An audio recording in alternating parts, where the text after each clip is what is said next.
No spin, no bias, no censorship. I'm Dan Wootton. This is Outspoken Live episode number 169. And welcome to Britain under Two Tier Keir, where Labour MP Mike Amesbury gets just 10 weeks behind bars for assaulting a constituent compared to the late Peter Lynch, who was jailed for 2 years and 8 months for non-violently protesting after the Southport Massacre before dying while locked up in what we are told was a suicide. Yet Slippery Starmer has the cheek to lecture us about the danger of Reform UK. If we don't show a path to the future, others will fill that void. In fact, they already are. A dangerous right-wing politics. But after last night's German elections, it's obvious his time will soon be up, and Donald Trump agrees. The leader of the UK Reform Party, who, by the way, did really well in that last election. I've been his friend for a long time, and I wasn't sure, am I supposed to be his friend or not? But it never mattered to me if he did well or not. I always liked him, but it's easier to like him when he got the kind of votes he got. He really took it by storm, and they say he's going to do even better this time. Oh, yes, he will. Oh, yes, he will. If only this time wasn't like 4 years away. I'll analyse why Labour is panicking in my digest next. And then joining me for the entire show, former Brexit Party MEP, top independent journalist Alex Phillips of the That's What She Said Substack. Also coming up on the show today, Katie Hopkins becomes Britain's biggest news source, but is banned by GB News. What's going on there? Ash Sarkar is humiliated for attempting to turn on woke, and Piers Morgan reveals his own baby reindeer, Stalker Hal. Then, in the uncancelled after show on Substack, we team up with the Royal News Network to reveal how Meghan Markle is now cosplaying Princess Diana on Instagram. This is really creepy, folks. Really, like, twisted, mucked up in the head. While the royal courtier, who reported the Duchess of Sussex for bullying, finally speaks out on Australian TV. I'll bring you all the highlights. www.outspoken.live is where you sign up.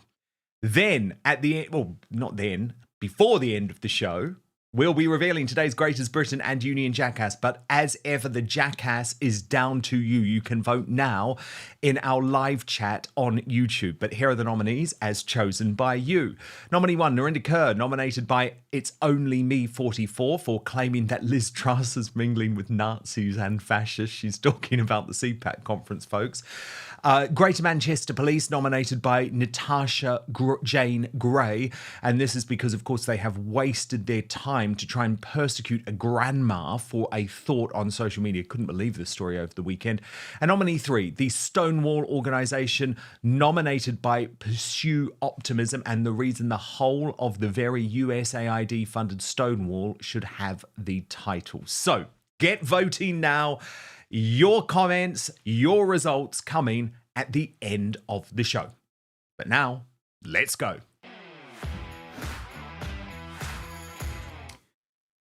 So I apologise in advance, but I am genuinely so angry today. Slippery Starmer, our anti-democratic globalist Prime Minister, has the cheek, has the front to deride Reform UK and Nigel Farage as dangerous as he drives our country into the ground, and his actual MPs are being jailed for assaulting their own constituents. So let me just say, there is only one danger, sir, and it's you. And it's your party. So this was Mike Amesbury, by the way, elected as a Labour MP under Starmer for Runcorn and Helsby.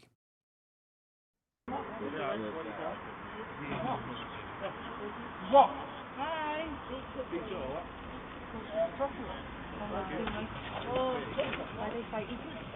Oi! Stop it! Oi! Let's get it right!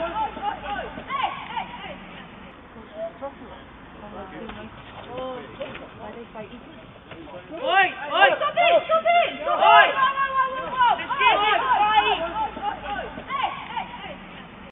Today he was jailed for just 10 weeks for that assault. And I mean, just look at this actual thug who was in Parliament, meant to be representing these people. You won't ever threaten me again, will you? Leave it. The MP at Runcorn fucking smacking someone on the floor. Leave it. The MP at Runcorn smacking someone on the floor. Yes, I am. Yes, I am. And you won't threaten the MP ever again, will you? Oh, is it Mike? Is it Mike? Yes. He's the local MP, Jono. Oh, yeah. Get him And on you'll never camera. threaten me. You'll Get him never on threaten camera, me Jono. He's the ever local again. MP. The MP at Runcorn. That's what you should be doing round here, The isn't MP it? at The local Runcorn MP. smacks someone. He's the local MP, Don't Jono. threaten the MP. You'll never do it again, will you? You'll never be The MP at again, Godchase. mate. You'll The never MP threaten the Godchase. MP again, will you? Yeah, but the You're MP so at fucking liar. yeah, He's the the local MP is a MP of gun Farage. chase. You just The lost MP your is a job, gun mate. chase. No, I am. You just lost your job. Exactly that. Well, he wasn't so cocky turning up at court today, although he'll be out in just 4 weeks. And the reason I'm angry, like really angry, is because I think about Peter Lynch, who got 2 years and 8 months, a 2-year, 8-month sentence for protesting, non-violently protesting after the Southport Massacre before dying behind bars in what we're told was a suicide. I'm angry for Julie Sweeney and Lucy Connolly, a grandmother and mother, respectively, who are languishing behind bars, still receive sentences of over 2 years for a Facebook and X post, respectively. So do not tell me two-tier justice does not exist in Starmer's UK, because today just proves it. And the thing is, Starmer knows what's coming. Just like Olaf Scholz, Germany's outgoing chancellor, booted after just 1 term, we have no time for failed lefty technocrats. But just like Scholz and his behaviour in regards to the AFD, Starmer is now trying to accuse, I think dishonestly and disingenuously, Reform UK of being a danger. If we don't show a path to the future, others will fill that void. In fact, they already are. A dangerous right-wing politics, even here in Scotland, that will say they are the ones who can tilt politics towards the interests of working people, even as their proposals do precisely the opposite. A politics which feeds off the failure of the free market, the failure of public services to reform, and above all, the failure to control borders properly. We have to be ready for this test. Now, it is worth saying that Starmer made his insane declaration to row after row of empty seats. There were far fewer folk than Farage attracted at his recent reform conference in Scotland. Now, Nigel responded to Starmer, posting on X, "I see that the Prime Minister chose to attack Reform UK during a speech in Scotland today. We must be doing something right." And a far more successful leader, who Starmer is pathetically trying to curry favour with, strongly disagrees with his criticism of Nigel. The leader of the UK Reform Party, who, by the way, did really well in that last election. I've been his friend for a long time, and I wasn't sure, am I supposed to be his friend or not? But it never mattered to me if he did well or not. I always liked him, but it's easier to like him when he got the kind of votes he got. He really took it by storm, and they say he's going to do even better this time. Nigel Farage. Where is Nigel?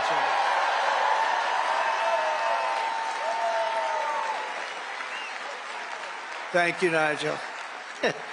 Thank you. What a great guy. Now, I'd argue that's a priceless endorsement, no matter what the mainstream media might say about Trump. And unlike Labour, all the Reform MPs are united. Here's Deputy Leader Richard Tice responding to Starmer's slight. Do you represent dangerous right-wing politics? Well, I have to say, Peter, I laughed as I sort of spat out my cornflakes this morning as he made that ridiculous speech. I mean, honestly, what it shows is that he and the Labour Party are terrified and petrified of the progress of reform not just across the whole of the UK, where we're now leading in many of the opinion polls, but also in Scotland, where we've been soaring in the polls as well. Labour in Scotland have been sinking in the polls. I think we're give or take equal with Labour in Scotland, or within just a couple of points. Chairman Zia Youssef wrote on X, the Prime Minister is now taking aim at a party with 5 MPs because he knows we are his biggest threat at the next general election. He is terrified because Reform is shining an intensely bright, disinfecting light on his wretched government. We have no intention of stopping. And Rupert Lowe added, dangerous right-wing politics isn't responsible for allowing tens of thousands of unvetted foreign males to roam our streets. We're not to blame for allowing these unchecked men to disrupt communities and loiter outside schools. You are, Keir Starmer. That is dangerous.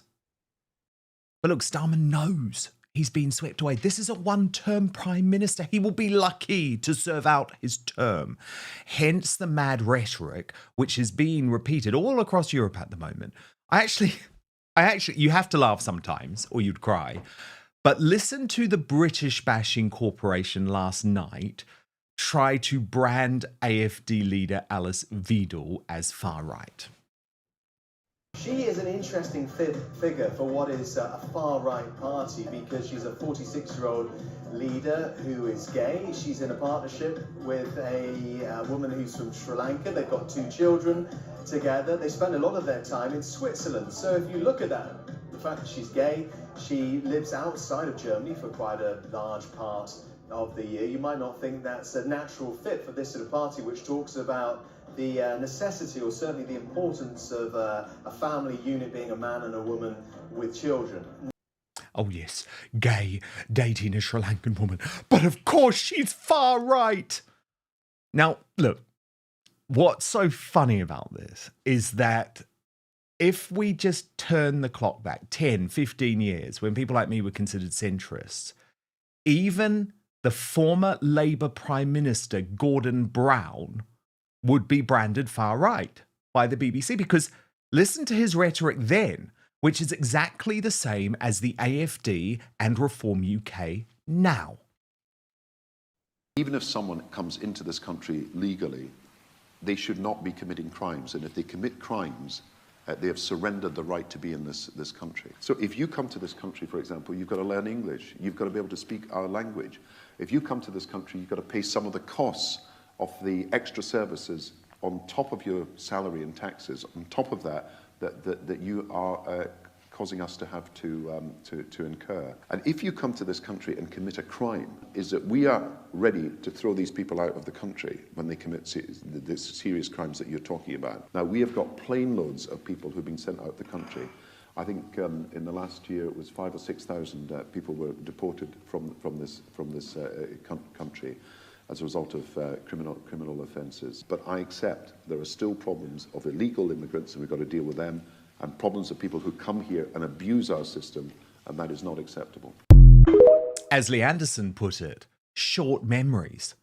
Imagine if we said this, but we are. Just a different reaction from the left. So I repeat, they know they are losing. Starmer knows he is losing. He is Britain's Olaf Scholz. And that's why things are about to get increasingly nasty. Now, let me bring in Alex Phillips. Alex Phillips, so glad you're here today because I'm mad, I'm fuming, there's so much to unpick. But can you understand, like, why it feels so wrong, Alex, that people say there's no two-tier justice in the UK, given Peter Lynch was behind bars for over 2 years. Over 2 years. I've seen the video, Alex. He wasn't violent at all. And then an actual MP can punch the lights out of one of his constituents and only go down for 10 weeks and he'll be out in 4.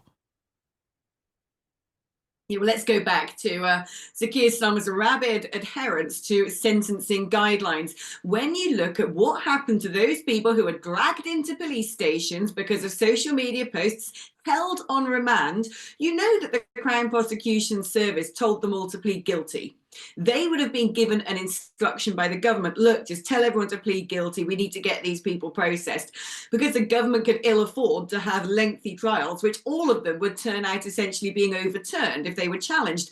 And for two reasons. Number one is you have to prove causality. You'd have to be able to show that someone writing something on social media had actually caused violence to break out, which is very hard to do. Second of all, Sir Keir Starmer would have already prejudiced most of those cases as Prime Minister, standing up, calling people far right, and actually saying publicly that people were inciting violence on social media and this was causing the rioting. Also, if there had been a number of trials, what I think we would have seen is beginning to unpack what was going on during that rioting, because I find it, I'm incredulous that this was just sort of, all organic, and 1 minute people are protesting and then the next minute things are going tonto.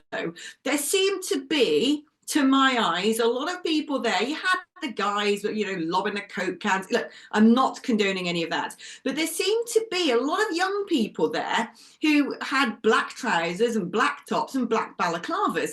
I don't know about you, Dan, but I don't know many people who are members of Joe Public who just happen to have a black bally hanging around in the drawer in case there's a riot. It just isn't. That doesn't make sense to me. People who, have black balaclavas lurking around tend to be people who intend to use them for some reason or the other. Either they were infiltrated by Antifa, without any doubt. They were infiltrated by Antifa. And then that being the case, how do you then prove that these people were the ones inciting the violence? It would have fallen apart.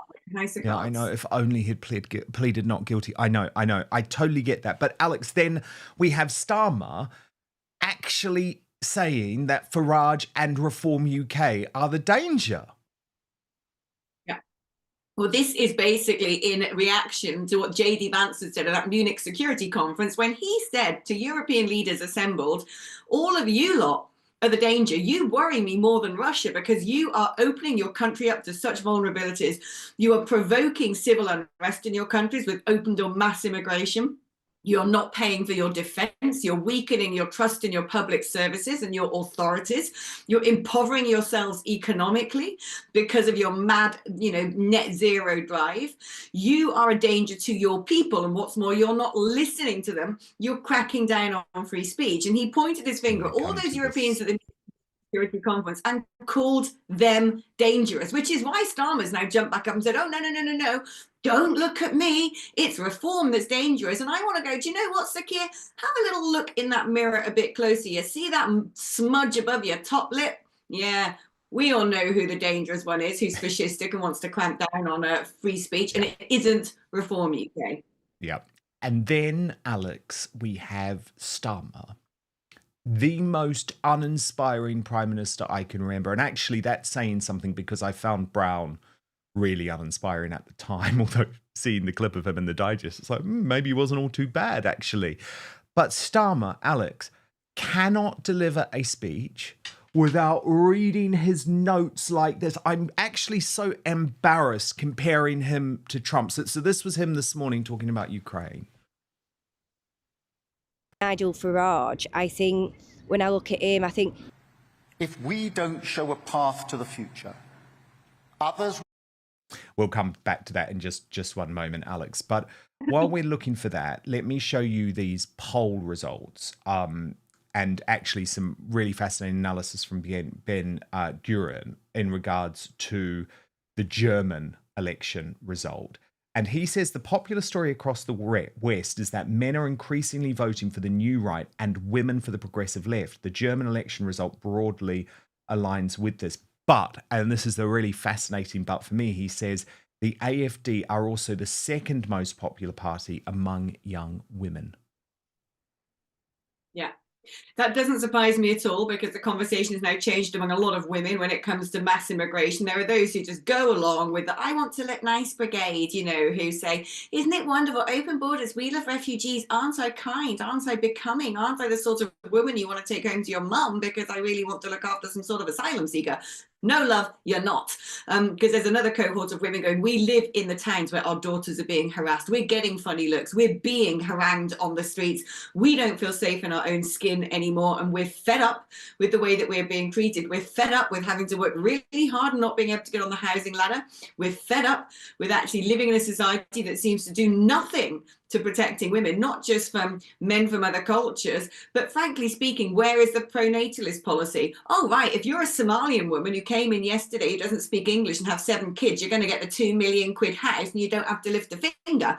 If you're a normal woman who goes out to work, who's been born and bred here, who wants to try and start a family, there is nothing for you. There's no support. They're even about to get rid of stamp duty again. You know, what is it that any young woman has to look forward to in a society that is obsessed with pornography, where women are constantly fetishized, where essentially, you know, the political elite seem to think it's far better to be a man with dangling testes and a giant beard and fake tits trying to get into a changing room than it is an actual woman. There is no respect and no support for women and girls anymore in the West, and don't a lot of women know it. The thing is, a lot of women's voices have been crowded out by politics for too long, and also, like you said, there haven't been many right-wing women's voices out there, not really since the era of Margaret Thatcher. We had a strong right-wing woman in Britain, but that's changing, and you see where the right has been incredibly popular in Europe. It's where they've had a female leader, because men might naturally gravitate toward those kind of politics. Women don't, but when they suddenly have a woman delivering the sort of messages that they go, yeah, I get that. That resonates with me. It expands the vote. So I think that what Reform UK need to consider quite carefully is the fact that at the moment they have 5 men who are all representing Reform UK, which is great. I'm a fan of all of them, but they need to look at broadening their appeal as well. And I think it's an interesting message, actually, that should echo across the West, because women haven't been heard properly for a long time. Let's get Alex Phillips in there. Let's get Suella Braverman in there. Let's get Belinda de Lucy in there. I can think of quite a few brilliant Reform women, actually, and I agree. I think they are missing at the moment. Breaking right now, an extraordinary media revolution in the UK, as Katie Hopkins, the most cancelled woman in the country, claims the top spot in terms of where ordinary people are now consuming their news. So Katie posted about this, saying, appointment viewing, batshit bonkers Britain. I am banned by all media channels and outlets, including GB News, and yet BBB is the most watched news source in the UK. And it's because, I guess, of her outspoken delivery, and you know I like that. Watch. Breaking news, not quite in batshit bonkers Britain, where Five Guys, the burger chain, has decided that it will pull sausages and bacon and alcohol in order to be halal compliant. This will only happen in majority Muslim areas, which include London, Birmingham, Bradford, Leicester, Luton, Dewsbury, Batley, Spurn, Newcastle, in fact most cities of the UK. Actually only 2 of the Five Guys are Muslim, but they vote Labour, so they get a majority share, and also the other 3 Five Guys don't want to be called Islamophobic. In other news, Maddie McCann's parents have been stalked by a woman claiming to be their missing daughter, Maddie McCann. She's now been arrested and charged. But you know, Maddie McCann's own father knows it can't possibly be Maddie because Maddie was murdered. Anyway, finally, Trump is going to accept a visit from Keir Starmer. Keir's going to be trying to stick his tongue up Trump's anus, but Trump isn't going to be having any of that. Firstly, because Keir Starmer is about as relevant right now as Betamax, and secondly, because Trump knows where Keir Starmer has been, and that is all the way up Brokeback Mountain with Lord Ali. That's it. That's it, bonkers Britain. Okay, and so look. She does it with a really big dose of comedy. And some people will say it's crude, some people will say it's rude, others love it.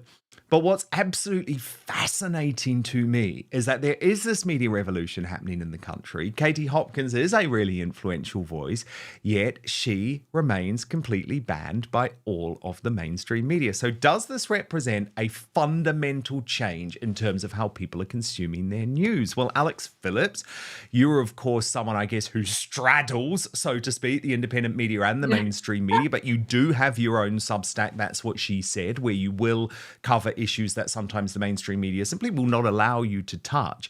And the growth of Katie Hopkins, despite the absolute best attempts of the British mainstream media, the establishment and the deep state to cancel her. I mean, remember, she had to leave the country for a bit. She lost everything. She lost her home. She lost her bank accounts. It's fascinating, isn't it?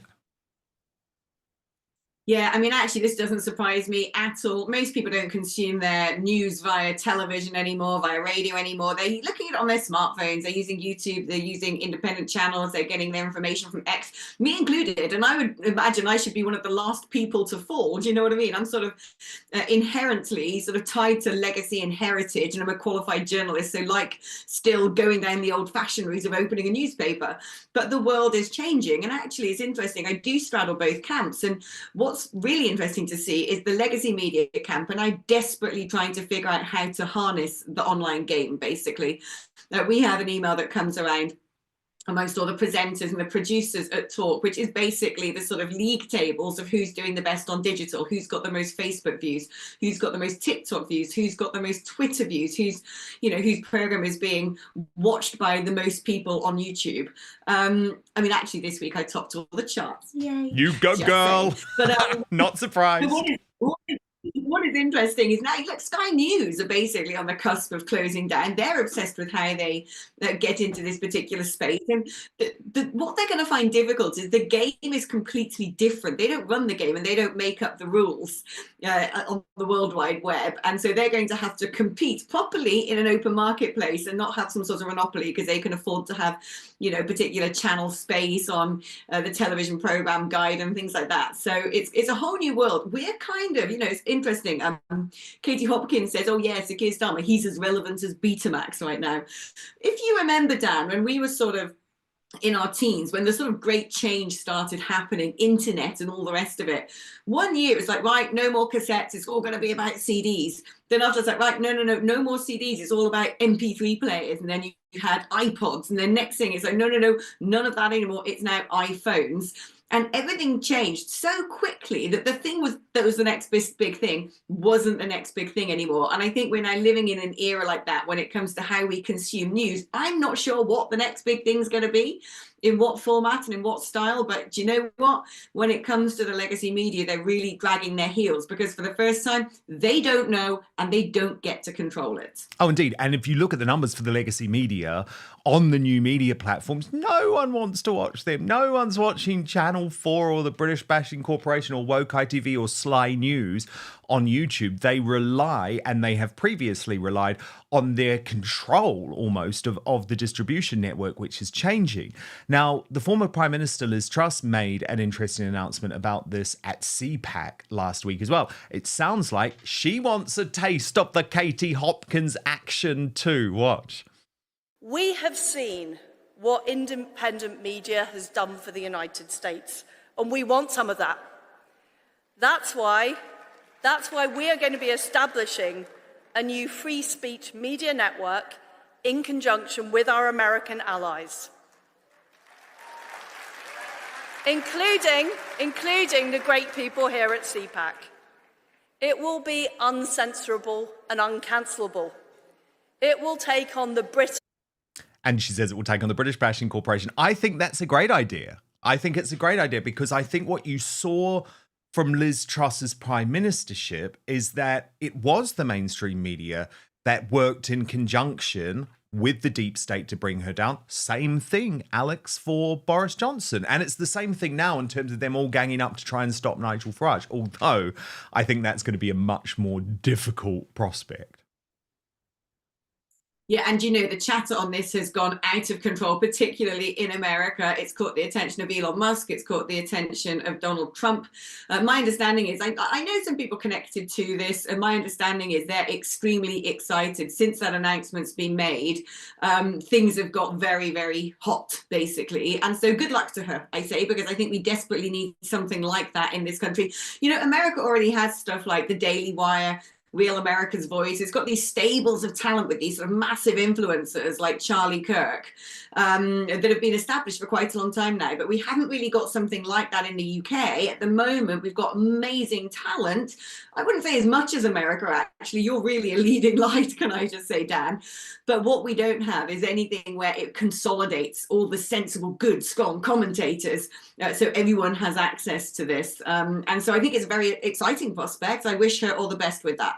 Yeah, a lot of people say to me, Dan, what I would love is for a whole load of you to come together in some way, because it is difficult when you're asking everyone to pay the £5 a month. I get it, because obviously we all want to be able to keep going without the control of billionaires who completely take away your free speech. And there are major developments happening at mainstream broadcasters, including GB News, by the way, which is going to crack down even further on the free speech at a channel like that, which I'll come to in the days and weeks ahead. So it is that difficult toss-up, I guess, Alex, because certainly for me, there has been a great liberation in no longer having a boss, no longer being answerable to someone who's trying to censor what I say, no longer having to fight in terms of what topics I cover. So I love the independent model, but I guess there has to be some way to support people in order to have the balls to go and do this. Because, you'd put a lot on the line. There's a lot of big people who want to take you out, who want to sue you, all of that type of thing. And you've got no protection in a world like this. Yeah, and just imagine, actually, if you can continue to be your own boss, to continue to have free speech, continue to have your brand, but have all the protections you're talking about, and actually have a load of people in the same stable that, you're not having to do 7 programs a day. People can tune in for lots of content, you included. And they always say a rising tide, lifts all ships. And it's so true. What you'll find is, when people come together, I kind of consider the proposition, I would imagine, a bit like, back in the day, you had department stores on the high street. Yes, some still exist, but the high street's kind of dead. But you wouldn't necessarily have to go to Karen Millen down there and Oasis up there and Coast there. You'd just go to House of Fraser, or you'd go to John Lewis, and you'd get to buy all the different stuff. And you might have popped in for a pair of knickers, and you walk back out having, bought all your Christmas presents and the new dress that was in the sale and some pots and pans and all the rest of it. So actually bringing a load of stuff together under one roof is a very, very canny proposition, I think, that would be, as I said, I know some people who are potentially working on this right now and looking at their financial model as well. It's very exciting, let's just say. I think this is going to become big. And I know one thing, Dan. I know that they think you're very, very, very important. Well, bless them. And look, I want to say congratulations to Katie Hopkins too, because she was brutally cancelled. It was a cancellation, actually, that should shame a lot of people in the mainstream media and in the establishment. And to just say, you know what, I care about this country too much, I'm not going away, is quite something. That's not to say, Alex, that I think Alex is right on, that I think Katie is right on everything, but it's not the point. She absolutely has a voice. And the brilliant thing is now with her iPhone, she just breaks through that barrier. And I also think it's really important just to show what Katie is also doing in terms of the Tommy Robinson situation at the moment, because over the weekend she did post on X saying, "My honest letter to the prison governor, the response, this is how the British state treats its own." And it was very, very fascinating just to dig in a little bit into what she wrote to Nicola Marfleet, the governor of HMP Woodhill. I'll take you through just the key parts of this. She says, "Of course, I will sign any NDA or confidentiality paperwork in advance if required. And a brief view of my social media feed will demonstrate that my efforts online are about pulling people together and giving people hope." And she says she'd have a conversation. She's available. She gives her personal number. And then Nicola Marfleet simply comes back to say, based on security information indicating your visit may be used for journalistic purposes, your visit has not been approved. And I think what's so bad about that, Alex, is that Katie had said it's absolutely not for journalistic purposes. I will sign your NDA. Yeah, I know. I mean, look, they're really trying to play a cat and mouse game with themselves at the moment over all of this. They know they're getting a lot of heat for Tommy Robinson being incarcerated, the nature of that incarceration, his visitation rights, access to food, solitary confinement, and all the rest of it.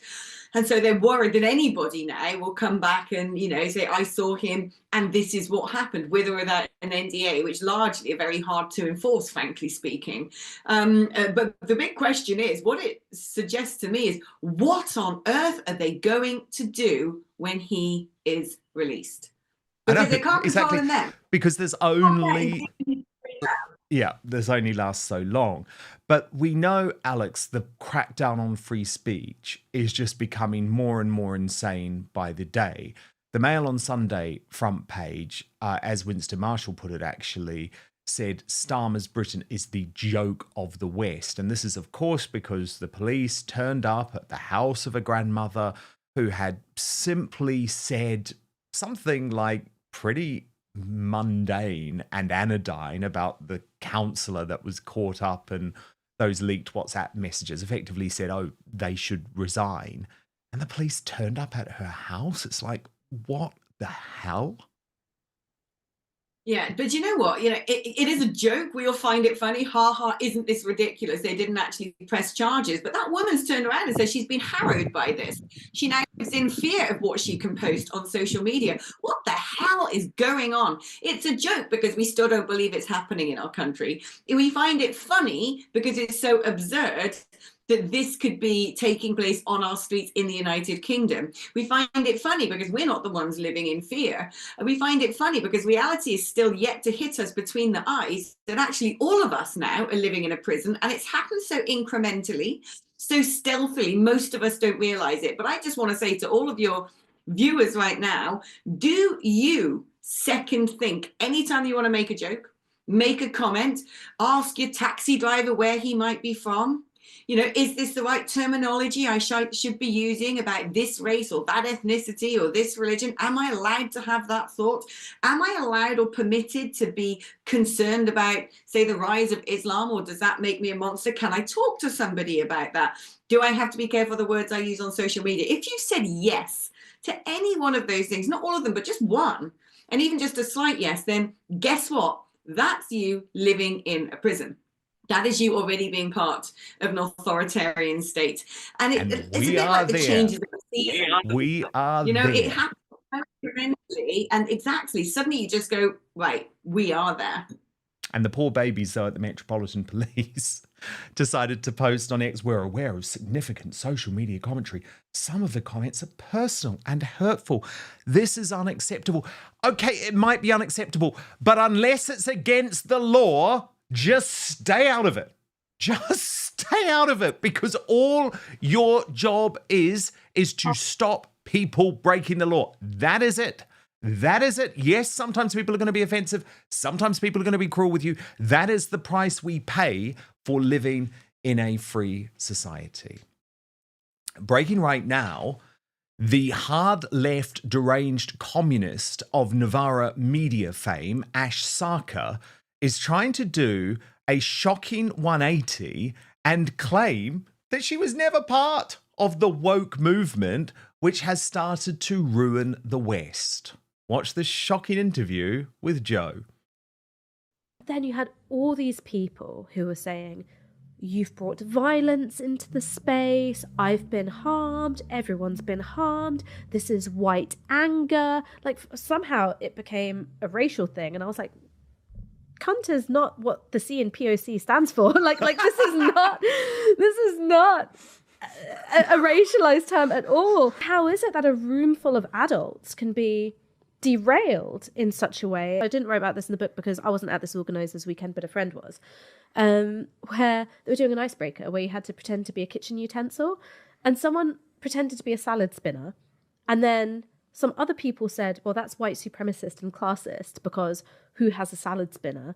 And then they were like, well, I came from a working class single parent family and we had a salad spinner. And then the whole thing grinds to a halt because everyone's arguing over who's been the most harmed. I just don't think Angela Davis did this. I don't think that Huey Newton did this. I don't think that George Jackson, like, you know, when he's in Soledad prison was like, how have I been harmed? And then was like, okay, well, then what accounts for this change? And so I look at the origins of identity politics and I look at the way in which it has become just so obsessed with the self. And I'm not saying that all of these ideas are bad or that they're always bad, but I think that good ideas have become blown out of proportion and applied to everything. So everything becomes like epistemic harm. And at no point has anyone gone, get a grip. And I think the reason why they don't isn't because they think it's fine. I think it's because they're scared of social ostracism. Yep. Now, is it the same Ash Sarkar who said this? Been talking about today together is whiteness as a composite. So rather a single process of racialization against a single tangible racial other, we're going to realize that it's made up of lots of different processes of racialization. For me, the metaphor that I find useful for thinking about whiteness as a composite is Isaac Newton's 18th century experiments with light. And at the time, the scientific consensus that white was the purest form of light. It wasn't made up of anything else. And through his use of prisms, he found out that actually it was a composite of every single colour of the spectrum. That's the way I like to think of whiteness. It's a composite of every process of racialisation that white people have imposed. Was it really the same Ash Sarkar who asked how white is Brexit?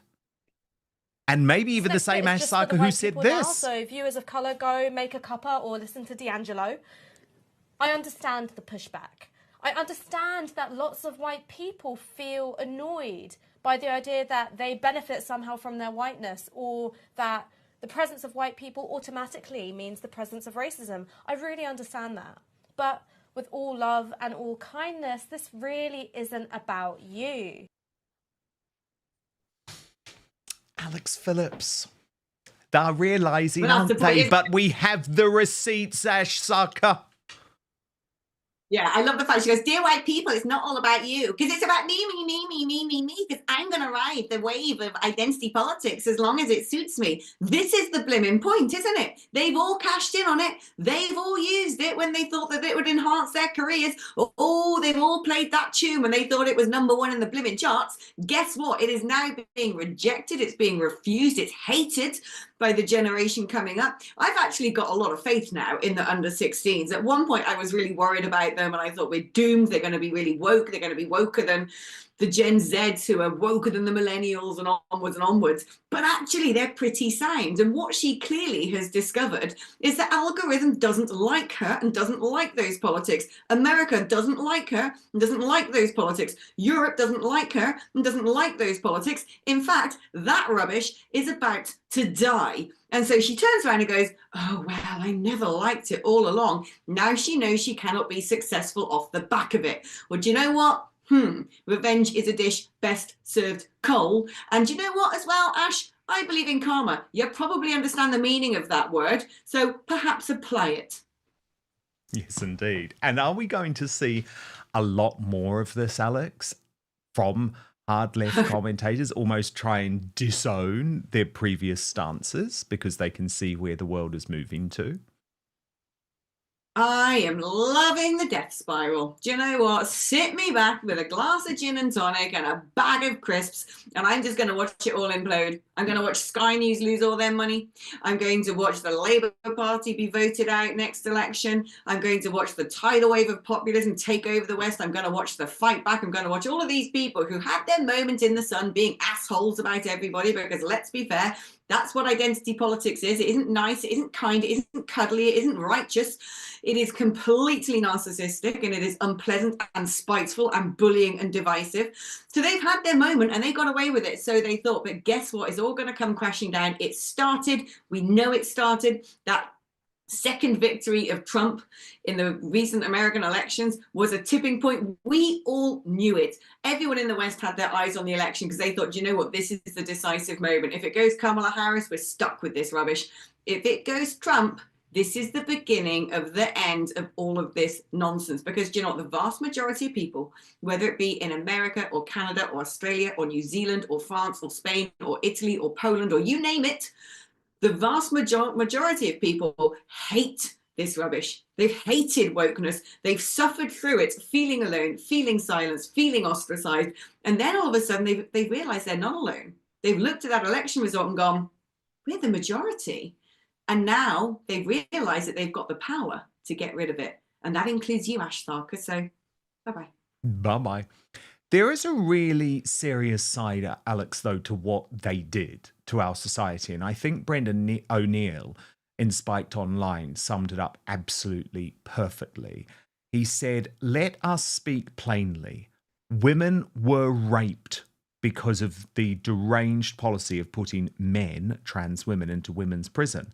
Does Sarkar still support that policy? These are the true wages of woke.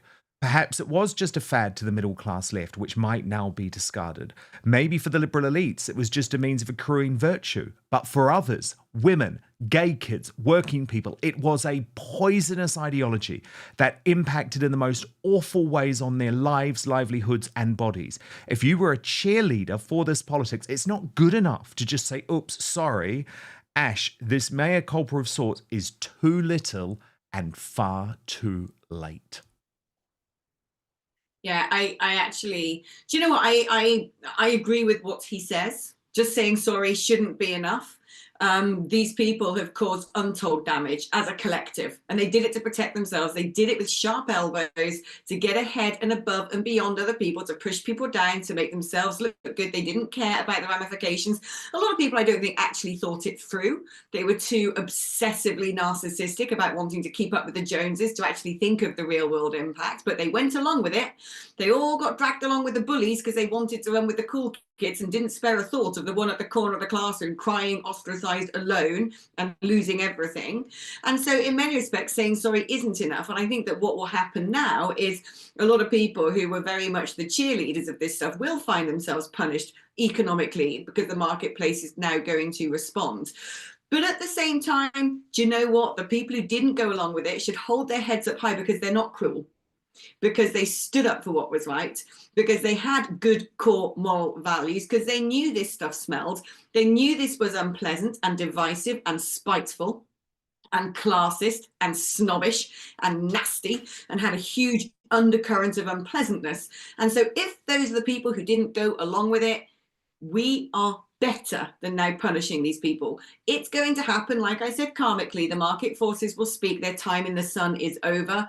Let that be the end of it, because actually I quite value the fact that non-woke, anti-woke people are essentially anti-spiteful, anti-vengeful. So let us remember that and continue to be bigger and better.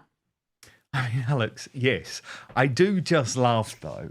I mean, they did not see the irony at Novara Media of selling a t-shirt for £20 with her famous catchphrase, I'm literally a communist. They didn't see the irony in that. And when it comes to Novara Media, I remember people like me, people like Julia Hartley-Brewer, fighting for them, Alex, fighting for their free speech when YouTube decided to demonetize them a few years ago. They would never return the favour. They hate us. Oh, they hate us, but now they want to be us, you know. It's a bit like, you know, those American rom-coms where you've got the ugly girl at school with the glasses and the freckles and the braces and the frizzy hair, and all the mean girls laugh at her and go, ha, ha, ha, ha, ha, ha. And she turns up at the prom and she's the hottest girl there with the hottest guy, and then they all want to be her mates. I kind of feel like that's going to happen. All of a sudden, people like you and I will start being invited to things that we've been disinvited from for ages because we're now rock and roll. I bring it on. Like, yeah, come on, I'm looking forward to it. And plus, I'll have a lot more fun if people like us suddenly get invited to these parties and these events, and if we get to be the ones who make speeches at awards ceremonies. They'll realise that they've been missing out on having a good time all along. Yes, exactly, because believe me, no fun is had at a Navarra media bash, okay? No fun is had. I mean, maybe a lot of drugs, I'm sure legal drugs would be consumed, but no fun is had. Alex Phillips, do stand by, because in just 1 minute, Piers Morgan is now being subjected to his own baby reindeer stalker. Now, this is actually a really disturbing story. No matter what you think of Piers Morgan, you're going to want to hear the details in just 1 minute. But first, the reason you're watching this show is because you know that these days it's almost impossible to trust the mainstream media or the so-called fact checkers who claim to patrol social media. And that's for a very good reason, given the Brexit debate, COVID debacle, demonisation of Donald Trump, describing Reform UK as dangerous. You get it right. But I have the solution. Today's sponsor, Ground News, was created by a former NASA engineer to provide you with the only safe way to consume the headlines. So go to ground.news/outspoken to check it out for yourself. But let me show you this incredible website and app in action. So let's take the recent game-changing speech by the US Vice President J.D. Vance to the Munich Security Conference, where he just tore into the European governments, including ours here in the UK, for the despicable retraction of free speech. And what you can see very clearly on Ground News, which collates the 361 sources in one place, is instantly how the story is being covered, broken down by whether the media leans to the left or the right. This is illustrated by Ground News' brilliant bias distribution service. If you scroll down, you can see every article about this topic broken down by the political position and ownership of the publication. So in this case, it shows quite clearly that Newsmax and GB News gave fair and accurate coverage focused on how finally JD Vance had the guts to point out uncomfortable truths to European leaders. But by stark contrast, the left-wing Huffington Post claimed the speech left all of Europe aghast, while the Independent missed the lead altogether to focus on Vance's joke about Elon Musk, which they claimed bombed. It didn't, by the way.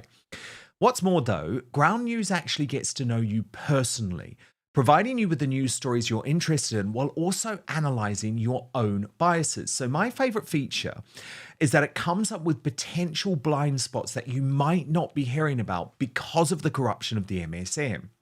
So look, I know you love the news. That's why you're watching Outspoken. But like me, you don't trust the legacy media. What Ground News does is give you the tools to understand the truth about what is going on in the world. This is the only way I read the news now. It allows you to see through media bias and manipulative narratives without needing to rely on the MSM to define the truth for you. So go to ground.news/outspoken to check it out. And guess what? Subscribe through my link today and you'll get 40% off the Vantage plan, which is what I use for unlimited access. Ground News is subscriber funded and supporting my sponsors also supports my work. So for less than a Netflix subscription, you can get all the world's news in one place and think for yourself. It's been a game changer for a news junkie like me. That's ground.news/outspoken. But now back to the show. Breaking right now. Piers Morgan has got his own baby reindeer stalker. And whatever you think of the uncensored host, there's something really disturbing about the targeting of people in the public eye by, quite frankly, complete crazies who will do anything possible for attention or money. Trust me, I know exactly what he's going through. So let me take you through this. Piers Morgan revealed on the front page of The Sun that he has been hounded by his own baby reindeer stalker after interviewing the Netflix's Real Life Martha. His baby reindeer, though, is called Felicity Jane Loud, and she has bombarded the TV host with wild accusations of harassment and dishonesty in an apparent bid for a big payout. But what Piers Morgan has done is pull a Jay-Z. And rather than pay this woman to shut up, he has decided to speak out. And this is what Piers Morgan said. What she was trying to accuse me of was absurd, complete fantasy.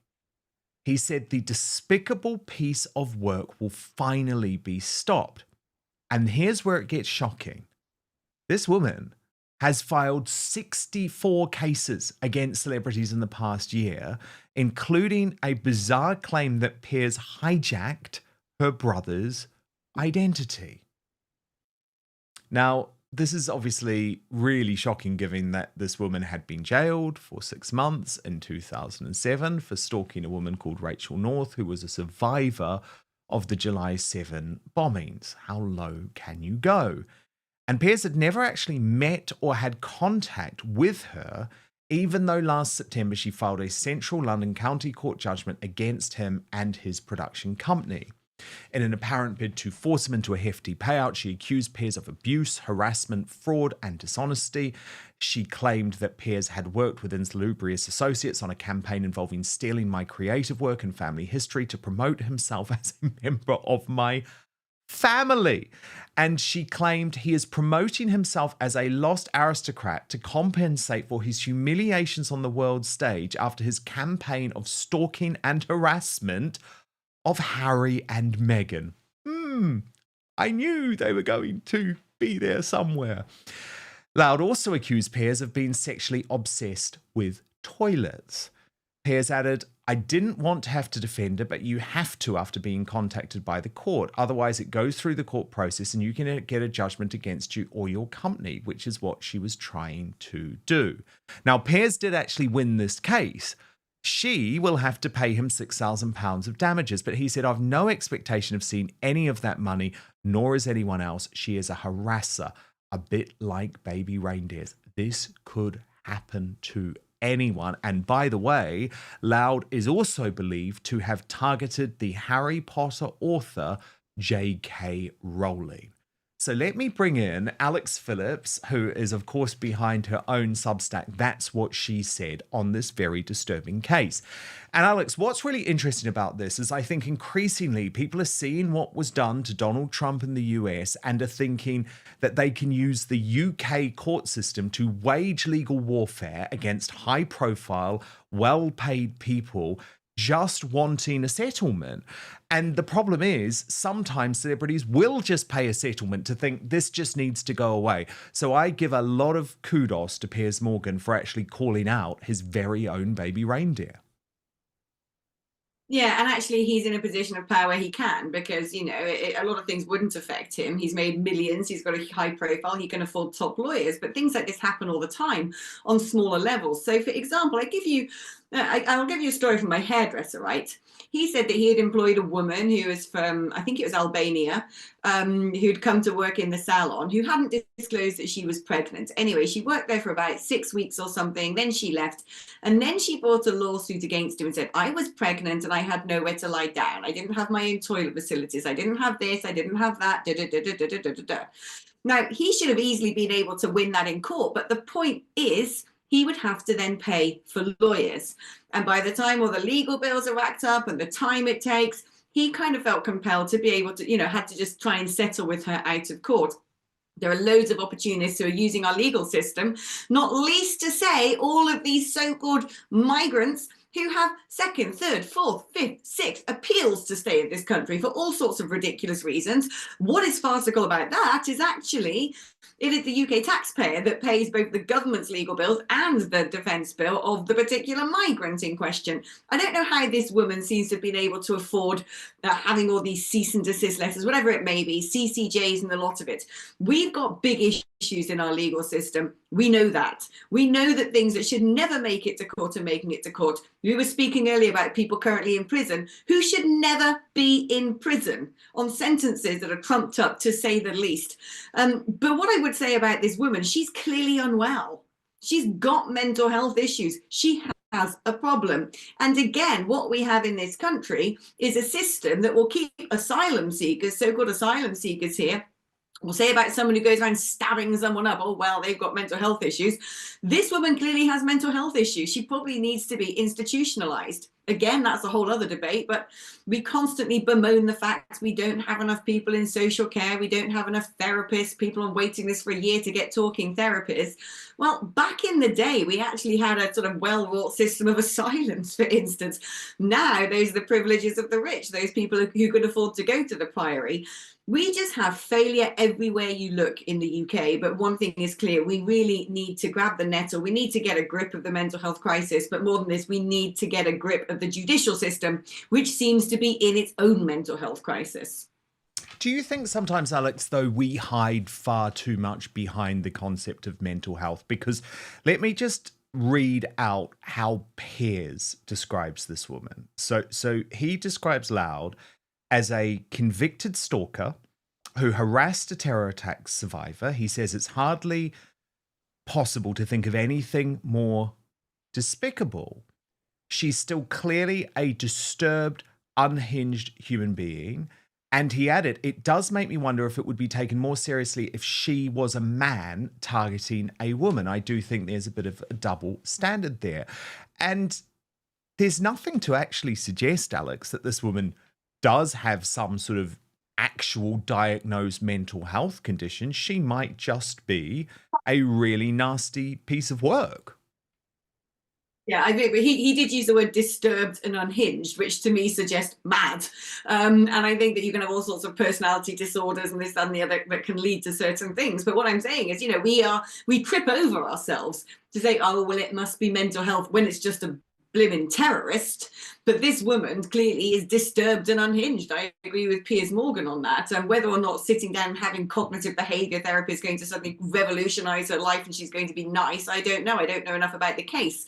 But like I said, the problem that we do have is whether you are disturbed and unhinged or whether you are a low-life, criminal foreign gang, a lot of people are now, or a migrant who has no right to be in this country. A lot of people are able to exploit our judicial system. And if you're someone who's not disturbed and unhinged and just going about life, making money, being private, living within the law, you feel like you're constantly attacked. I feel like that.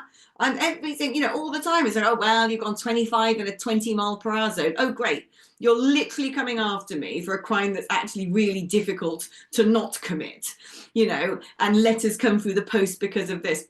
I've recently tried to apply for a mortgage, and there's some character from my past who sent me a dick pic. He was an accountant 10 years ago, right? And I just said, I don't want you to be my accountant anymore. And all of a sudden, he's managed to bring up CCJs against me because I rejected his advantages and his advances. And I'm having to go through a load of nonsense. God, that is appalling. God, Dan, it's just I'm used now in the modern world to feeling like I'm the one who's got to constantly answer to something. However hard I try, it's like, yeah, and then is appalling. Killers are just the kid doesn't like chicken nuggets. Yeah, I just think we have to be so careful. And you're completely right to tie it to those cases, by the way, because I guess it does show that the system is being abused in so many ways. And we have to be incredibly careful because the problem we have, Alex, is that using a lawyer will bankrupt most people, which is why folk think, let's just settle it. Let's just get rid of this crazy person from my life. And that shouldn't be going on. Right, we never used to have lawfare in this country. That was always a very American thing. And like most American things, when America sneezes, the world catches a cold. And for a lot of America said, I'm going to sue you for this. I'm going to litigate against you for that. We never really had that system. It was always sort of commonsensical, If someone's committed a crime or if someone's actually committed fraud or if someone owes a lot of money, then things end up in court. But creepingly now, and it's the fault of the government who have started doing these things, they've started bringing in courts and legislation for all sorts of stuff. Whether it be free speech, whether it be 20-mile-per-hour zones, whether it be not paying the TV license, stuff that should have no business in courts is now clogging up the courts, and there seems to be more focus on these non-crimes and the amount of energy and time that they consume. And this has kind of led to this spiraling out of control of the judicial system, where the big things are kind of overlooked. It's like, oh, well, never mind, you don't have to go to jail. Or some sort of liberal Guardian reading so-called progressive judge goes, well, this person's child doesn't like chicken nuggets back home and wherever they're from, so they've got to stay here, right to family life, ECHR. The whole sort of common sense of the thing that's supposed to underpin common sense, which is the judicial system, has been flipped. And in a country, when you stop trusting your judicial system, when you stop trusting the letter of the law to be something that defends the weak, defends the vulnerable, defends the good, defends those who, are sort of committed civic citizens who do all of their duties under the eyes of the law. When the law starts going after them and starts penalising and penalises them and stops going after and penalising criminals, then you are in a very sticky situation. And it's clear that this is happening now in the United Kingdom. It is. It's very, very disturbing. And look, some people will say, oh, Piers Morgan, what does he have to worry about? But in this case, I absolutely credit him with going public rather than just paying the woman off, which would have been very, very easy for him to do. Alex Phillips, so brilliant to chat. And please make sure you subscribe to Alex's incredible Substack. That's what she said. And we will speak next week. Thank you so much, Alex. See you, Dan. Now, lots of you are talking today about Keir Starmer. Not surprisingly, given that he tried to describe Nigel Farage and Reform UK as dangerous over the weekend. You heard my view on this. He's panicking, totally freaking out. He knows he's the next Olaf Scholz, who will be out after just one term as a left-wing technocrat who's ruining a country. And Richard B. wrote, Starmer looks absolutely terrified giving that speech. And I agree, he is terrified, Richard, because he knows it's over. So what he's going to do is he's going to try and deride you. He's going to try and deride me. He's going to deride any politicians on the right, and they're going to use this far right term. And Thane actually made a good point too, saying the more they gaslight and fearmonger, the stronger reform becomes. Starmer is scoring an own goal. That's a really interesting point, though. Certainly politically, they have discussed this and all of the ramifications from it, because for some time they decided that the best strategy to deal with Nigel Farage was just to ignore him, just to pretend that he doesn't exist at all. That strategy is now out the window because there is a feeling of we've actually got to fight back. And Denise pointed out, oh yes, Denise, this comment, we can never forget this comment. Denise wrote, Starmer, when asked if he had to choose between Westminster or Davos, he replied Davos. Every argument of his falls aside because Davos is his agenda, not the UK. And of course, never forget that he did that in an interview with the fake news agents, Emily Maitlis. Okay, Greatest Britain Union Jackass time. Let me remind you of the three nominees. Narinder Kaur, nominated by It's Only Me, 44, and that was for claiming that Liz Truss is mingling with Nazis and fascists at the CPAC conference in Washington, D.C. Natasha Jane Gray nominated the Greater Manchester Police, and that was for wasting time to persecute a grandma for a thought on social media. And Pursue Optimism nominated the Stonewall organisation, and that was because of the whole of the very USAID-funded Stonewall should have the title. Let's get to the results. 13% have voted for Stonewall. 19% of you have gone with Narinder Kaur, but overwhelmingly, today's Union Jackass is the Greater Manchester Police. And this was a really disturbing story. Helen Jones is a grandmother, right? And she simply posted on Facebook a comment about her local council who had been embroiled in that WhatsApp scandal. And it wasn't even bad what she said. It was literally like, I just want them to resign. And the police turned up on her doorstep. I'm sorry, the police need to start focusing on solving real crime. And if someone comes to you with a completely spurious case, you can just dismiss it. You do not need to show up at a grandmother's house. Just so wrong. Today's Greatest Britain, I'm very excited about this one. I'll tell you why. It's a nomination from @JFDTA, and it is the former MP Andrew Bridgen. The reason for having the strength to keep on fighting for what he believes in after cancellation. And let me tell you, we hosted the most fascinating town hall, Outspoken town hall, on my Substack last night for paid subscribers. You can find it by going to www.outspoken.live. Just enter your email address. You can subscribe completely for free, and it's a great way for us to keep in touch and for you to get a lot of content. But what we're doing now is an interactive monthly town hall. We hosted it yesterday on a Sunday evening, and this is a chance to really get in depth on issues that cannot be covered very quickly on the show, or maybe cannot be covered on YouTube, unfortunately, because of the type of censorship. This interview with Andrew Bridgen, it was like, wow, seriously, revelation after revelation, politicians being blackmailed in the UK, MPs lying about their true health status. He is attempting to prosecute Rishi Sunak. It really is the shocking story of so much of what went on during the COVID era, and also like big claims of election fraud in the UK. And none of this is being covered by the mainstream media. Remember, Andrew Bridgen used to appear on the mainstream media all the time. So I'd absolutely love you to subscribe to Substack, www.outspoken.live, and you will be able to see all of that bombshell town hall. Also, we've got the Royal News Network coming up on Substack for the uncancelled after show. Brittany's going to reveal how Meghan Markle is now cosplaying Princess Diana on Instagram. We're also going to show you how the royal courtier who reported the Duchess of Sussex for her bullying ways has finally spoken out on Australian television. So at this stage, we come off YouTube and Rumble. We move to Substack. We'll continue there with the uncancelled after show. Please sign up, www.outspoken.live. You can sign up, by the way, completely for free as well. You do get a huge amount of content, and it's a great way for us to protect against cancellation. Thank you so much for your company today. We are back tomorrow at 5 p.m. UK time, midday Eastern, 9 a.m. Pacific. Hit subscribe if you are watching on YouTube or Rumble, and I promise to keep fighting for you. But I hope to see you on the after show on Substack in just one moment.